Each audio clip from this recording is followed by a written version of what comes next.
Bonjour à tous et bienvenue pour la deuxième capsule de la mini-série des colliers coercitifs. Le premier qu'on va voir, c'est le collier étrangleur, communément appelé le choker. J'ai inclus dans les chokers le collier à pointe, qui est communément appelé le prong. Alors, j'ai des images pour vous. Donc, je pense que celui-ci, c'est le plus commun que je vois dans la rue quand que je vois des gens promener leur chien. C'est une chaîne. Le chien, lorsqu'il tire, ça vient l'étrangler. Donc, c'est un collier qui se place au haut du cou. Et plus qu'il tire, plus que ça l'étrangle. Ici, on peut voir, il y a le même principe, sauf avec une corde. Des fois, peut-être que les gens vont penser qu'une corde, ça fait moins de dommages chez le chien, mais ça reste que c'est quelque chose qui vient étrangler tout ce qui est la structure du cou, de la gorge, lorsque le chien tire. C'est ça. Ici, on a le collier à pointe, le prong. Donc, je vais l'approcher un petit peu. On peut voir que vraiment, là, il y a des bouts piquants. Lorsque le chien va tirer, ces bouts piquants-là ça va lui pincer la peau. Des fois, ça peut rentrer dans la peau. Aussi, c'est pas obligé qu'un prong puisse avoir. En fait, un prong peut avoir des petits recouvrements en espèce de rubber sur chacune des pointes. Ça veut pas dire que ça rentre pas dans la peau, que ça ne fait pas de dommages chez le chien. Ça, c'est très important à tenir ça en tête. Il y a aussi, j'ai déjà vu ça, c'est un collier où ce que ça va être des petites dents en plastique pour imiter la mâchoire de la mère qui va venir serrer le cou du chien quand il va serrer. Donc, encore là, si ça ne rentre pas dans la peau, ça ne veut pas dire que le chien n'éprouve pas de douleur. Alors ça, c'était les images pour le choker. On va passer maintenant sur les émotions que ça génère chez le chien. Dites-vous que si vous étiez à la place du chien, que vous avez un choker dans le cou, que vous voyez quelque chose qui vous excite vraiment énormément ou qui vous fait peur, en tout cas, il y a beaucoup d'émotions générées, automatiquement, vous allez être étranglé si vous faites une pression sur la laisse. Ça peut générer de la peur. Ça peut augmenter la peur que le chien ressent déjà. Effectivement, ça va créer de la douleur, même si ce n'est pas un prong, même si c'est un choker ordinaire, il y a de la douleur. Impossible que le chien ne ressente pas de la douleur. Il y a des chiens que ça ne va même pas les déranger. On dirait que ça ne les dérange pas. Ils vont juste continuer à tirer, tirer, tirer.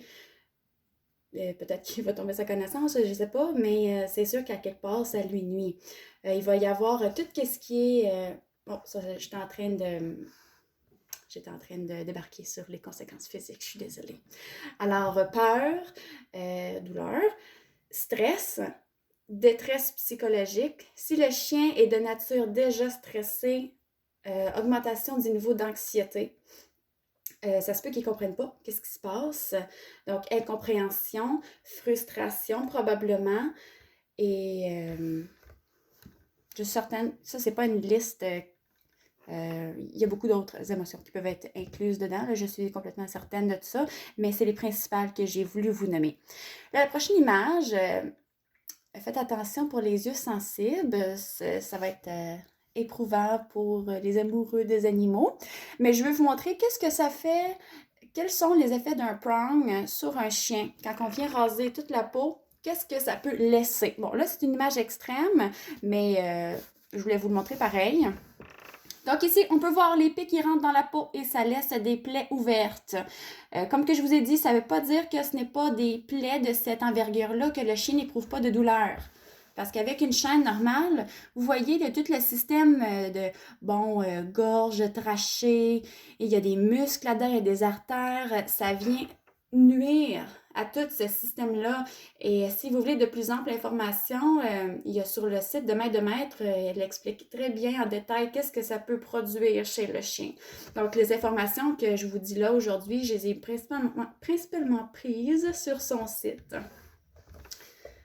Alors, ah oui, une dernière conséquence, la conséquence relationnelle. Dites-vous que si votre chien, à chaque fois qu'il va se promener avec vous, il se fait mettre un choker, puis il se fait serrer, le cou étranglé à chaque fois, ça se peut que ça vienne à nuire à la qualité de la relation qui va exister entre vous et votre chien. Donc, il y a d'autres options à envisager pour pouvoir préserver cette relation justement et maintenir un respect dans la relation puis chez l'animal. Alors, ces images-là ne m'appartiennent pas, je les ai prises sur Internet et les informations sur de Maître et de moi-même aussi. Si vous avez des questions, il est toujours possible de faire appel avec moi ou n'importe quel autre intervenant en comportement canin. Il existe tout le temps d'autres alternatives que des mesures punitives pour votre chien, des mesures coercitives. Donc, n'hésitez pas. Si la situation vous dépasse, si vous avez des questions, si vous vous sentez désemparé, communiquez avec quelqu'un. Alors, passez une belle journée. On se revoit une prochaine fois pour la troisième capsule. Bonne journée!